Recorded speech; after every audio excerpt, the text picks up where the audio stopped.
Good morning. आत्तापर्यंतच्या लेक्चरमध्ये आपण बरंच काही शिकून झालेलं आहे. तुम्ही प्रॅक्टिसही करत असाल घरी. आता आपण पुढचं जे लेक्चर आहे ते आपण धिस आणि दॅट शिकणार आहोत. धिस म्हणजे काय? हा, ही, हे. आणि दॅट म्हणजे काय? तो, ती, ते. बरेचसे लोक धिस आणि दॅटमध्ये खूप कन्फ्युजन करतात. म्हणजे कधी कधी धिस जिथे वापरायचं असतं त्याच्याऐवजी दॅट वापरतात. मग धिस कधी वापरायचं आहे, कुठे वापरायचं आहे, या सगळ्याचे नियम आपण पाहणार आहोत. धिस आणि दॅट हे इंग्रजीमध्ये फार महत्त्वाचे शब्द आहेत. त्यामुळे आपण छोटी छोटी वाक्य बनवू शकतो धिस अँड दॅटचा वापर करून. बरेच लोक हे धिस अँड दॅटमध्ये उलट अर्थही घेतात. म्हणजे धिसच्या जागी दॅट लिहितात, दॅटच्या जागी धिस लिहितात. तर धिसचा अर्थ काय होतो? हा, ही, हे. म्हणजेच हा शब्द जवळ असलेली एक व्यक्ती, एक प्राणी किंवा एक वस्तू दाखवण्याचं काम करतं. लक्षात ठेवा, धिस या शब्दाचा अर्थ काय होतो? हा, ही, हे. हा जो शब्द आहे तो एका वस्तूसाठी वापरला जातो. फॉर एक्झाम्पल पहा, दिस इज अ ग्लास. याचा अर्थ काय? ग्लास माझ्या जवळ आहे. जी जवळची वस्तू आहे, एक व्यक्ती आहे, एक वस्तू आहे, त्याच्यासाठी धिस हा शब्द वापरला जातो. त्याच्या विरुद्ध दॅट हा शब्द काय आहे? तो, ती, ते. पहा, याच्यावरूनच कळतं हा, ही, हे म्हणजे जवळची. तर दॅट म्हणजे काय? दूर असलेली एखादी व्यक्ती, दूर असलेला एखादा प्राणी किंवा दूर असलेली एखादी वस्तू दाखवण्यासाठी दॅट हा शब्द वापरला जातो. धिस आणि दॅट मधला फरक समजला? धिस एक वस्तू, पण ती कुठली?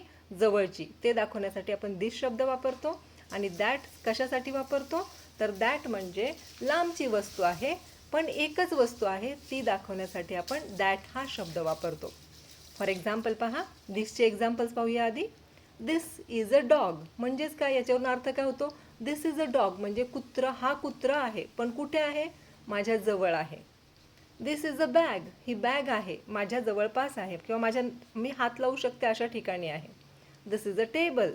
हा टेबल आहे. आता दॅटचे एक्झाम्पल्स पहा. That is a star. Star, a star.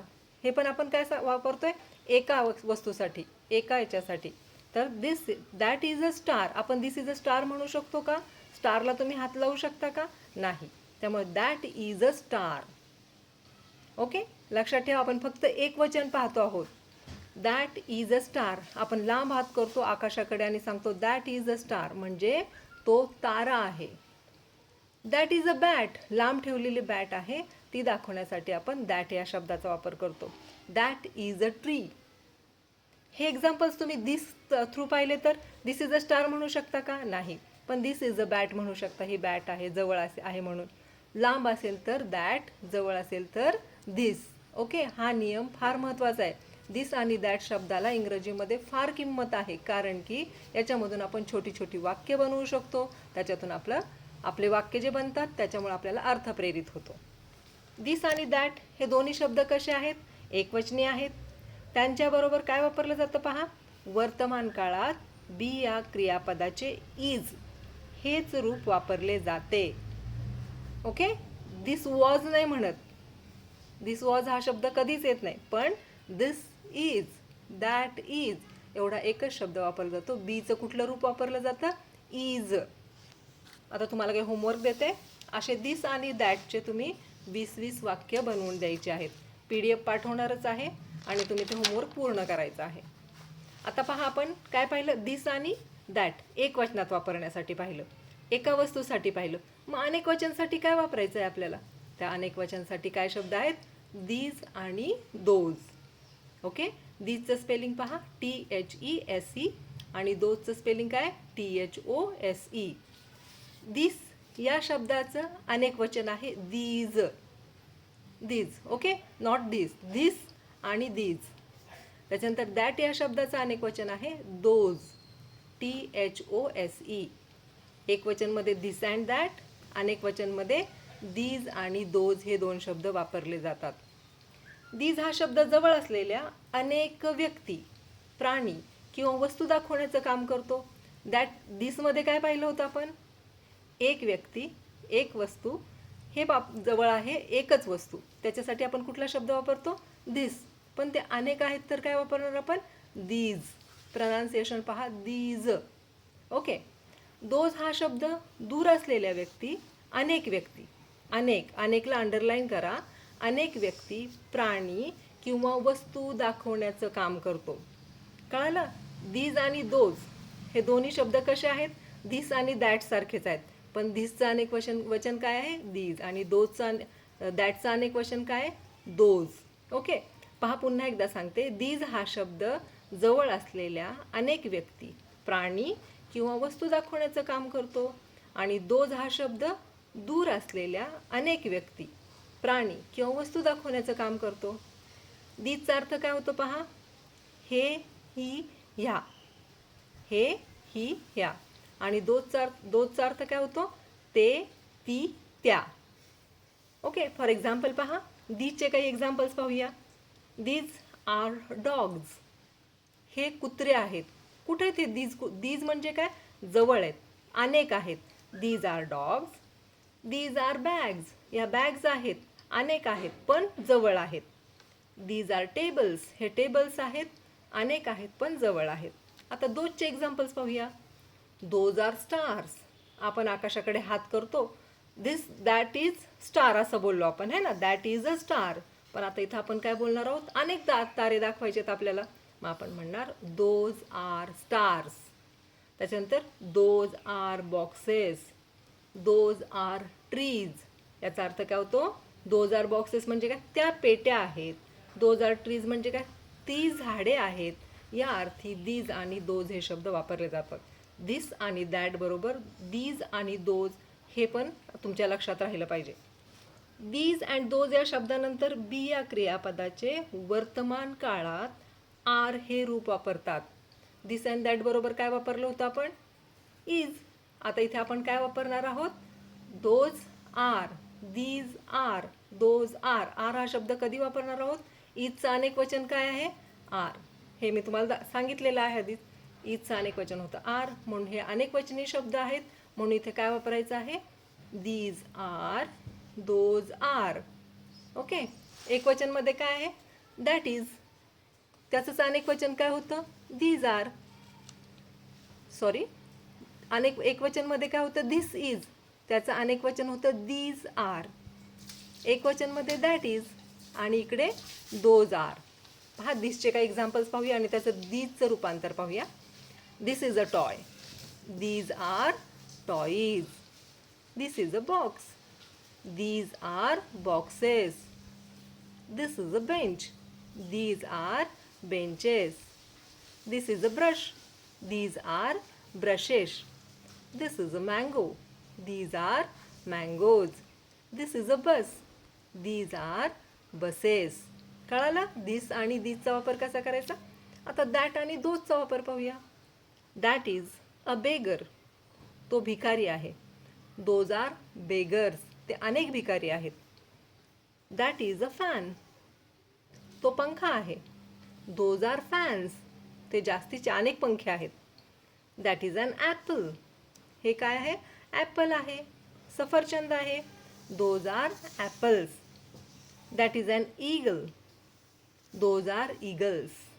पहा, आपण इकडे ईगलच्या आधी स्वराच्या आधी आपण काय वापरतो? आर्टिकल ॲन वापरतो. पण अनेक वचनमध्ये वापरतोय का आपण तो आर्टिकल पुन्हा? दीज आर अँड ईगल्स लिहितोय का?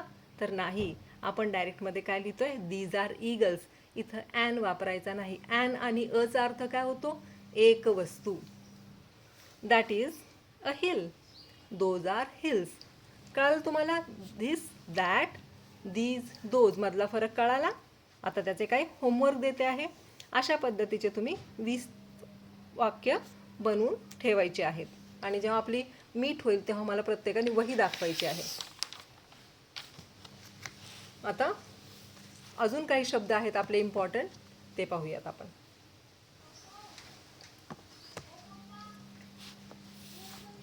पहा, आपण आधी वापरलेला हा शब्द माय, your, his, her, it's.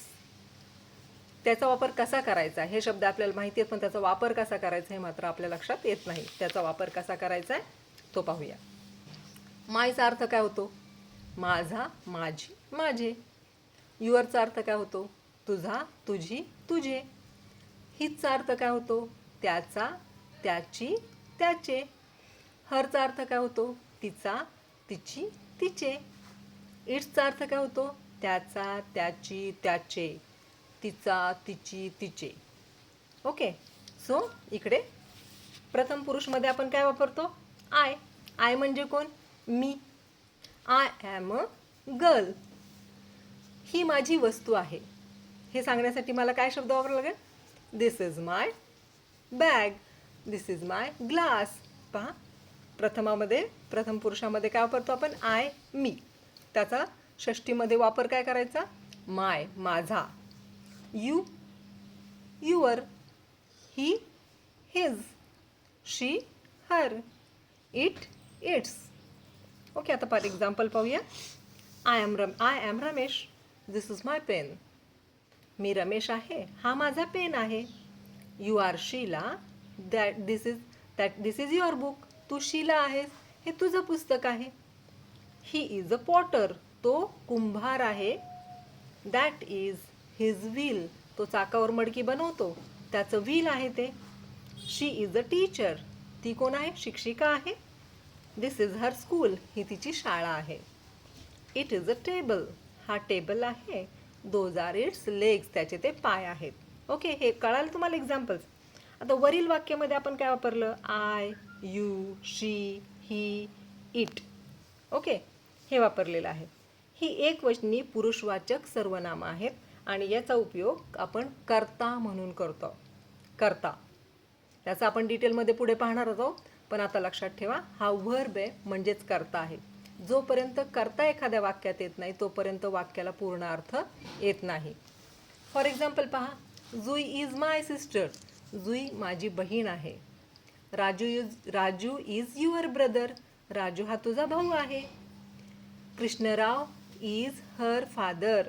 Krishnarao तिचे वडील आहेत. आणि हर मदर इज काइंड. तिची आई दयाळू आहे. होमवर्कसाठी तुम्हाला पुन्हा 20 वाक्य बनवायची आहेत आणि ती वाक्य तुम्ही बनवून ठेवणार आहात. आता आपण माय, युअर, हिज, हर आणि इट्सचा वापर पाहिला. हे झालं एक वचनमध्ये. पण अनेक वचनमध्ये काय करणार आहोत आपण? तर त्याचा वापर पहा काय करतो? आवर. ओ यू आर आवर. आपण पाहिलं होतं अनेक वचन, एक वचन आणि अनेक वचन. मायचं अनेक वचन काय होतं? आवर. युअर, देअर ह्या शब्दांचा वापर आपण कसा करायचा आहे ते लक्षात ठेवा. देअरमध्ये एक मिस्टेक आपण प्रत्येक वेळी करतो. 2 देअर आहेत. एक आहे THEIR देअर आणि दुसरं आहे THERE देअर. आपण देअर लिहिताना बऱ्याच वेळा चुकीचे देअर लिहितो. हे जे शब्द आहेत जे आपण चुकीचे लिहितो त्याचे स्पेलिंग नीट करायचे आहेत. माझ्या आयुष्यात पण एक असा प्रसंग आहे की मी एवढ्या डिग्र्या घेतल्यानंतर सुद्धा मी प्रिन्सिपलचं स्पेलिंग चुकीचं लिहित होते. म्हणजे प्रिन्सिपलचं स्पेलिंग PRINCIPAL असं आहे. प्रिन्सिपल म्हणजे कोण? एखाद्या विभागाचा प्रमुख. आणि मी करत होते PLE. प्रिन्सिपल म्हणजे काय? तत्व. खूप मोठी होईपर्यंत ही चूक माझ्या हातून होत होती. मग माझ्या एका सरांनी जेव्हा ती चूक माझ्या लक्षात आणून दिली आणि माझ्याकडून 10 वेळा ते लिहून घेतलं, त्याच्यानंतर मी आता बरोबर स्पेलिंग लिहू शकते.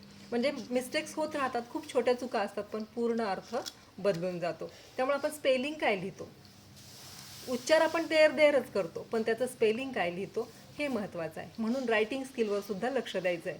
मी जो होमवर्क देते तो टाईमपाससाठी देत नाही. तो तुमचं इंग्लिश व्होकॅब्युलरी वाढवणार आहे, तुमचं रायटिंग स्किल वाढवणार आहे. कारण आपल्या ह्याच्यामध्ये आपण ठरवलेलं आहे की रायटिंग स्किलसुद्धा वाढलं पाहिजे. फक्त स्पोकन येऊन चालत नाही, फक्त बोलायला येऊन चालत नाही. त्याचे स्पेलिंग, त्याचे बारकावे, त्याचा उच्चार हे सगळं. आणि इंग्लिश ही अशी लँग्वेज आहे की ज्याच्यामध्ये फक्त 26 अक्षर आहेत आणि त्या अक्षरांमध्येच वेगवेगळे अर्थ लपलेले आहेत. त्यामुळे आपल्याला इंग्लिश फार प्रिकॉशनरी शिकावं लागतं. प्रत्येक स्पेलिंगकडे नीट लक्ष द्यावं लागतं. सो पहा, आवर, युअर आणि देअर.